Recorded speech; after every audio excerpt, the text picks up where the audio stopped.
نحمده ونصلي ونسلم على رسوله الكريم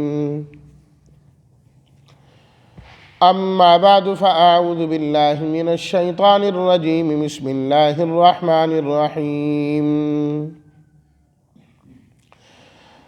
ما كان لبشر أن يؤتيه الله الكتاب والحكم والنبوة ثم يقول للناس كونوا عبادا لي من دون الله ولكن كونوا ربانيين بما كنتم تعلمون الكتاب وبما كنتم تدرسون ولا يأمركم أن تتخذوا الملائكة والنبيين أربابا أيأمركم بالكفر بعد إذ أنتم مسلمون صدق الله مولانا العظيم اللهم صل على سيدنا ومولانا محمد وعلى آل سيدنا ومولانا محمد وبارك وسلم ما کان لبشر بشر انسان کو کہا جاتا ہے الکتابہ کتاب الحکمہ حکمت فیصلے کی بات فیصلہ کن گفتگو النبوت نبوت عطا کرے عبادن بندے ہو جاؤ لی میرے ربانیین رب والے ربانی رب سے بنائے رب والے بندے عالم ربانی اللہ والا عالم تعلمون علم یعلم تعلیما سکھانا تدرسون تم خود پڑھتے ہو درس سے ان تتخذو کہ تم بنا لو اربابن رب کی جمع ترجمہ ما کان لبشر کسی بشر کے لیے یہ روا ہی نہیں ہے کہ اللہ اس کو کتاب حکم اور نبوت عطا کرے ثم یقول للناس کونوا عبادا لی من دون اللہ پھر وہ لوگوں سے کہے کہ تم میرے بندے بن جاؤ اللہ کے علاوہ ولیکن کونوا لیکن وہ تو کہتے ہیں کہ تم رب والے بن جاؤ اس وجہ سے کہ تم کتاب کو سکھاتے ہو اور اس وجہ سے کہ تم خود پڑھتے ہو اور وہ تمہیں حکم نہیں دے سکتا اس بات کا کہ تم فرشتوں کو اور نبیوں کو رب بنانے لگو ایامرکم بالکفر کیا وہ تمہیں کفر کا حکم دیں گے بعد اس کے کہ جب تم فرما بردار اور اطاعت کرنے والے ہو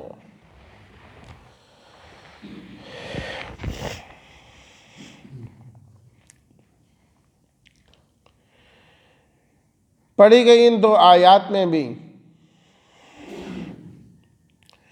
اللہ تعالیٰ نے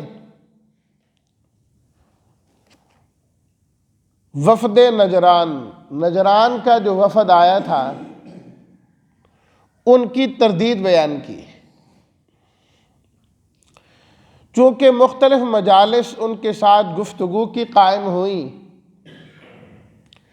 ان مجالس میں حضرات صحابہ کرام رضوان اللہ تعالی علیہم اجمعین بھی شریک ہو جاتے تھے اور یہاں مدینہ کے جو یہودی تھے وہ بھی آ جایا کرتے تھے کہ یہ وفد آیا ہوا ہے آج کل گفتگو چل رہی ہے اور یہ کیا ہے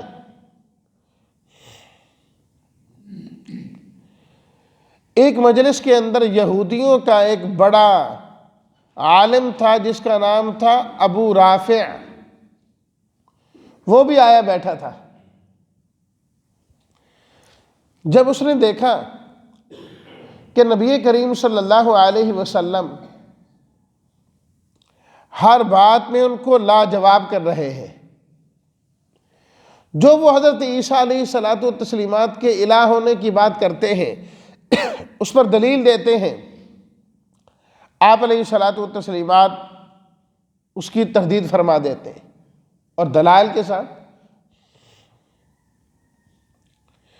تو وہ ابو رافع کہنے لگا کہ اس کا مطلب یہ ہوا کہ آپ یہ چاہتے ہیں کہ آپ کی بھی ایسے عبادت کی جائے جس طرح حضرت عیسیٰ علیہ السلام کی اور باقیوں کی عبادت کی گئی؟ نعوذ باللہ من ذالک۔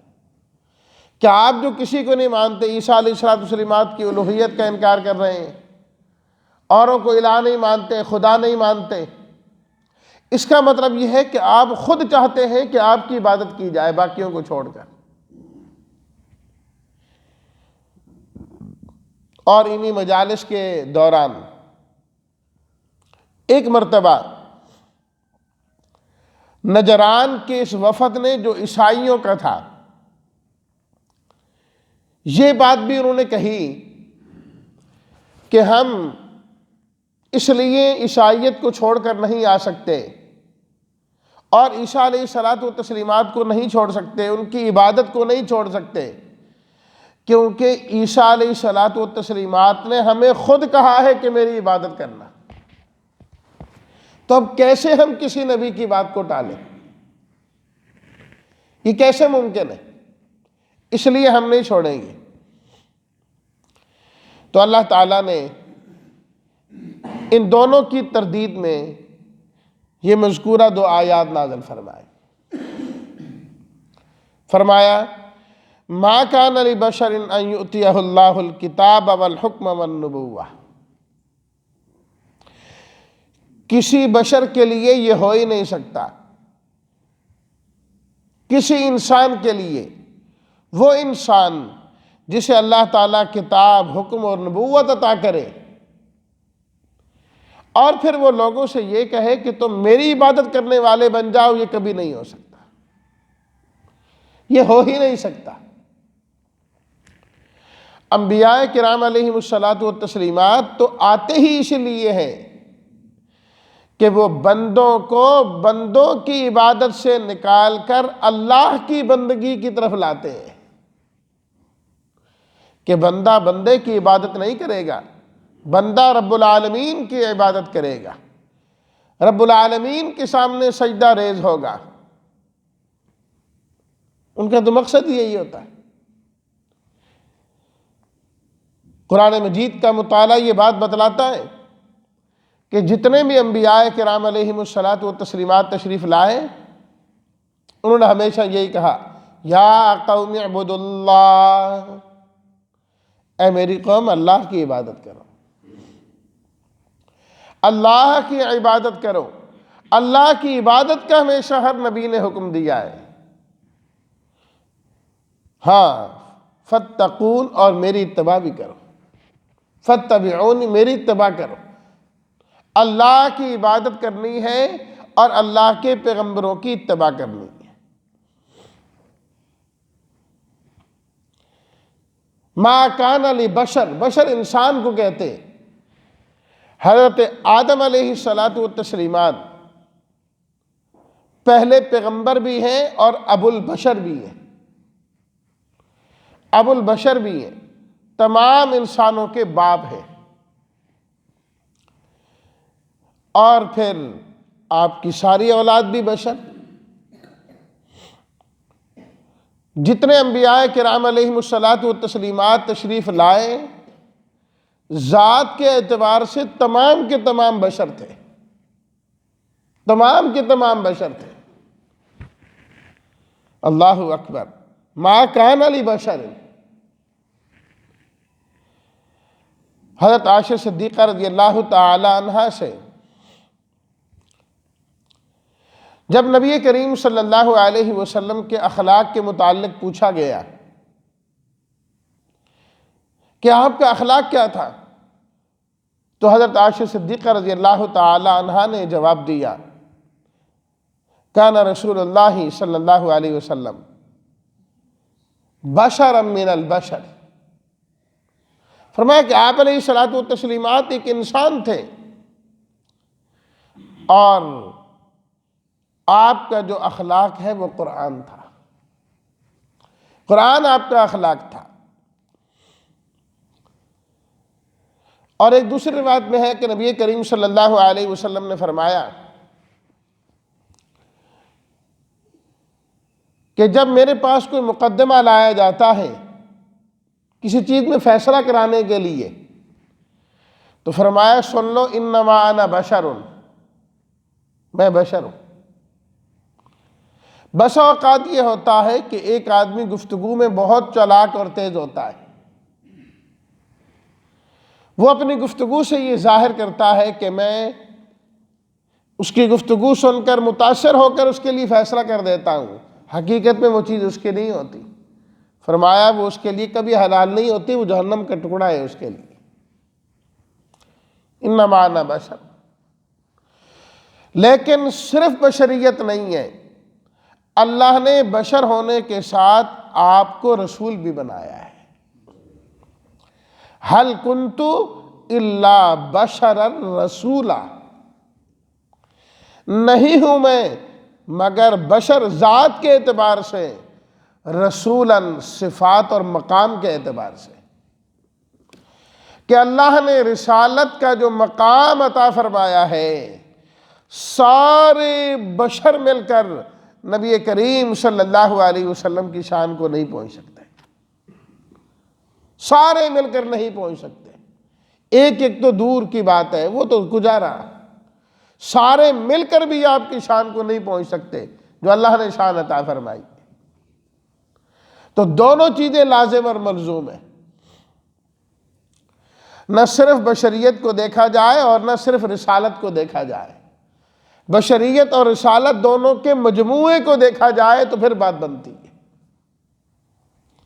یہاں بھی اللہ نے دونوں چیزیں ذکر کی، ما کان لبشر ان یؤتیہ اللہ الکتاب والحکم والنبوۃ، وہ بشر جسے اللہ کتاب عطا فرما دے، جسے نبوت عطا فرما دے، جسے حکم عطا فرما دے، اس کی شان تو پھر بہت اونچی ہو جاتی ہے، بہت اونچی ہو جاتی ہے۔ الحکم، حکم نبوت کے معنی میں بھی آتا ہے، لیکن یہاں چونکہ نبوت خود ہی ذکر کیا گیا ہے۔ حکم فیصلہ کن بات، فحکم فیصلہ کیجئے، وہ بھی اسی الحکم سے۔ حکمت اور دانائی کے لیے بھی یہ لفظ استعمال ہوتا ہے۔ حکمتوں والا انسان جسے اللہ تعالیٰ نے سمجھ بوجھ عطا کی ہے، وہ یہ کہے کونوا عباد لی من دون اللہ، اللہ کو چھوڑ کر میرے بندے بن جاؤ، یہ کبھی نہیں ہو سکتا۔ ولیکن کونوا ربانیین، فرمایا کہ کتاب والا بندہ، نبوت والا پیغمبر اور حکمت و دنائی والا بشر ہمیشہ یہی کہتا ہے کونوا ربانیین، اے لوگو رب والے بن جاؤ، رب کے در پر آنے والے بن جاؤ۔ جو کسی کو اپنے در پر لائے اور اپنی عبادت پر لگائے، یاد رکھیے وہ کبھی رب والا، حکمت و نبوت و کتاب والا نہیں ہو سکتا، کتاب والا نہیں ہو سکتا۔ جس کے پاس اللہ کی کتاب ہوگی، نازل نہیں ہوئی، نازل تو اللہ نے اپنے نبی پر کی ہے، اور اب کتاب کی دولت جس کے پاس ہوگی وہ ہمیشہ کیا ہوگا؟ مخلوق کو خالق کے در پر لانے والا ہوگا۔ جو یہ کہے نہیں میرے در پر آؤ، یہی جھکو، میرے غلے جو ہے نا وہ بھرو، میری جیبیں بھرو، میرا سب کچھ کرو، وہ کبھی اللہ والا نہیں ہو سکتا۔ اللہ تعالیٰ نے نبی کریم صلی اللہ علیہ وسلم کی صفات کے اندر یہ چیز بیان کی، یا ایھا النبی انا ارسلناک شاہدا ومبشرا ونذیرا وداعیا الی اللہ، وداعیا الی اللہ۔ کیا آپ کی صفات کیا ہے؟ آپ شاہد بھی ہیں، مبشر بھی ہیں، نذیر بھی ہیں، لیکن آپ کس مقصد کے لیے تشریف لائے؟ داعیا الی اللہ باذنہ، لوگوں کو اللہ کی طرف دعوت دینی، اللہ کی طرف بلانا ہے، اللہ کے در پر لانا ہے۔ اور یہی بات نجاشی کی دربار میں جب حضرت جعفر طیار نے تقریر کی تو اس کے اندر بھی یہی کہا۔ جب اس نے تعارف حاصل کرنا چاہا نا آپ علیہ الصلوۃ والتسلیمات کے متعلق، کیونکہ وہ عیسائی مذہب رکھتا تھا، اول تو حضرت جعفر نے سورہ مریم کی آیات تلاوت کی جن میں حضرت مریم کا اور حضرت عیسیٰ علیہ الصلوۃ والتسلیمات کا تذکرہ ہے کہ ہم مسلمان کوئی ایسے نہیں ہیں کہ حضرت عیسیٰ کو نہیں مانتے، حضرت مریم کو نہیں مانتے، حضرت موسیٰ کو نہیں مانتے، ہم تمام پیغمبروں کو مانتے ہیں۔ پیغمبر مانتے ہیں، معبود الہ اور خدا نہیں مانتے۔ حضرت عیسیٰ علیہ السلام کو مانتے ہیں لیکن ابن اللہ، اللہ کا بیٹا نہیں مانتے۔ حضرت مریم کو مانتے ہیں پر الہ نہیں مانتے۔ بات اس کی ہے، اور یہی بات ہماری جو ہے بزرگان دین کے متعلق ہے۔ ہم اللہ کے ولیوں کو مانتے ہیں، بزرگوں کو مانتے ہیں، دین والوں کو مانتے ہیں، پر کیا ہے، عالم ہی مانتے ہیں، خدا نہیں مانتے، معبود نہیں مانتے۔ ہم تو دونوں چیزیں ساتھ ساتھ ہیں، کتاب اللہ کو بھی مانتے ہیں، رجال اللہ کو بھی مانتے ہیں۔ جب دونوں چیزیں ساتھ ساتھ ہوتی ہیں تو ہدایت کامل ہوتی ہے، ہدایت کامل ہوتی ہے۔ صرف کتاب اللہ کو لے لو اور رجال اللہ کو چھوڑ دو تب بھی گمراہی آ جاتی ہے، کیونکہ اللہ کی کتاب کون سمجھائے گا؟ رجال اللہ، اللہ کے نیک بندے ہی سمجھائیں گے۔ اور یہ سمجھنے سمجھانے کا سلسلہ نبی کریم صلی اللہ علیہ وسلم تک پہنچتا ہے۔ اور اگر صرف رجال اللہ کو لے لیں، کتاب اللہ کو چھوڑ دیں تب بھی گمراہی آتی ہے۔ یہودی عیسائیوں نے یہی کیا نا کہ ہمارے پوپ یہ کہہ رہے ہیں، ہمارے پادری یہ کہہ رہے ہیں، بس انہوں نے کہہ دیا ہم نے مان لیا ہے۔ فرمایا نہیں، اپنے علماء کو مانو پر رب نہ مانو انہیں۔ رب ذات صرف اللہ کی ہے، معبود ذات صرف اللہ کی ہے۔ اتخذوا احبارہم ورہبانہم اربابا من دون اللہ۔ اللہ نے سورہ توبہ میں فرمایا یہود اور نصارہ اسی لیے گمراہ ہوئے، انہوں نے اپنے اہل علم کو رب بنانا شروع کر دیا تھا، رب بنانا شروع کر دیا تھا انہوں نے، تب خرابی لازم آتی ہے۔ بزرگان دین کو مانیے، ضرور مانیے، پر رب نہیں۔ اور بزرگ کون ہوتا ہے؟ اللہ والا کون ہوتا ہے؟ کونوا ربانیین۔ تو میں بات کر رہا تھا حضرت جعفر کی، سورہ مریم کی تلاوت کی انہوں نے، اور اس کے بعد آپ علیہ الصلوۃ والتسلیمات کے متعلق یہی بتایا کہ آپ کی آمد سے قبل ہم پتھروں کی پوجا کیا کرتے تھے، بتوں کی پوجا کیا کرتے تھے۔ ایک پتھر اچھا مل جاتا پہلے والے کو پھینک دیتے، کہتے یہ ہمارا معبود بڑا اچھا ہے، پھر اور مل جاتا اس کو پھینک کے ایک اور لے آتے تھے۔ ہم تو اس طریقے سے کرتے تھے۔ آپ علیہ الصلوۃ والتسلیمات تشریف لائے، انہوں نے کہا تم بھی مخلوق، پتھر بھی مخلوق، مخلوق مخلوق کو سجدہ نہیں کرے گا، مخلوق صرف خالق کو سجدہ کرے گا۔ اس نے ہم بندوں کو بندگی اللہ کی سکھائی ہے، بندوں کی بندگی نہیں سکھائی، اس سے ہمیں باہر نکالا ہے۔ کونوا ربانیین، یہ ہے نشانی کہ وہ یہ کہتے ہیں رب والے بن جاؤ، اللہ والے بن جاؤ، اللہ کو راضی کرنے والے بن جاؤ، وہ حقیقت میں اللہ والا ہوتا ہے۔ بما کنتم تعلمون الکتاب، اور یہودیوں، اس طرح کی باتیں کرنے والوں، عیسائیوں، کیا تم قرآن کتاب نہیں پڑھتے پڑھاتے؟ تمہاری کتابوں میں یہ باتیں لکھی ہیں جو تم اوروں کو سکھا رہے ہو؟ کہیں بھی نہیں لکھا۔ خود پڑھتے بھی ہو، اوروں کو سکھاتے بھی ہو، اور پھر تم آپ علیہ الصلوۃ والتسلیمات کے متعلق یہ کہنے لگے کہ آپ چاہتے ہیں کہ آپ کی بھی عبادت کی جائے۔ فرمائے یہ تو عام انسان نہیں کہہ سکتا جو اللہ والا ہو، اللہ جسے کتاب اور نبوت عطا کر دے، ایسی بات وہ کیسے کر سکتے ہیں؟ آپ علیہ الصلوۃ والتسلیمات سے تو باقاعدہ عرض کیا گیا کہ ہم شاہان عجم کو دیکھتے ہیں، وہ اپنے بادشاہوں کے سامنے جھکتے ہیں، آپ ہمیں بھی اجازت دیں، ہم آپ کے سامنے بھی جھکنا چاہتے ہیں۔ آپ علیہ الصلوۃ والتسلیمات نے فرمایا اس کی اجازت ہرگز نہیں ہے، منع فرمایا آپ نے۔ فرمایا کہ اگر کسی اور کو سجدہ کرنا جائز ہوتا، میں عورت کو کہتا کہ اپنے خاوند کو سجدہ کرے، لیکن سجدہ اللہ کے علاوہ کسی کو نہیں ہو سکتا، صرف اور صرف اللہ کے لیے ہے سجدہ۔ وَلَا يَأْمُرَكُمْ أَن تَتَّخِذُوا الْمَلَائِكَةَ وَالنَّبِيِّينَ أَرْبَابًا، کبھی حکم نہیں دے سکتے کہ وہ کہیں فرشتوں کو رب بنانے لگ جاؤ، نبیوں کو رب بنانے لگ جاؤ، یہ ہو ہی نہیں سکتا۔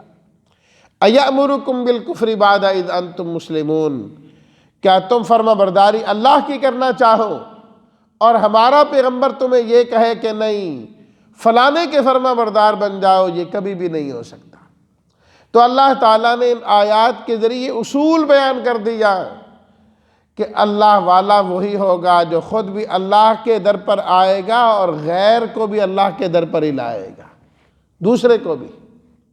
جو خود غیر کے در پر جائے اور دوسروں کو اپنے در پر لائے، سمجھ لو وہ کبھی اللہ والا نہیں ہو سکتا، کبھی اللہ والا نہیں ہو سکتا۔ اللہ تعالی ہم سب کو رب والا بننے کی توفیق عطا فرمائے۔ کونوا ربانیین، کہ رب والے بن جاؤ۔ اللہ تعالی ہم سب کو رب والا بنائے۔ وآخر دعوانا ان الحمد للہ رب العالمین۔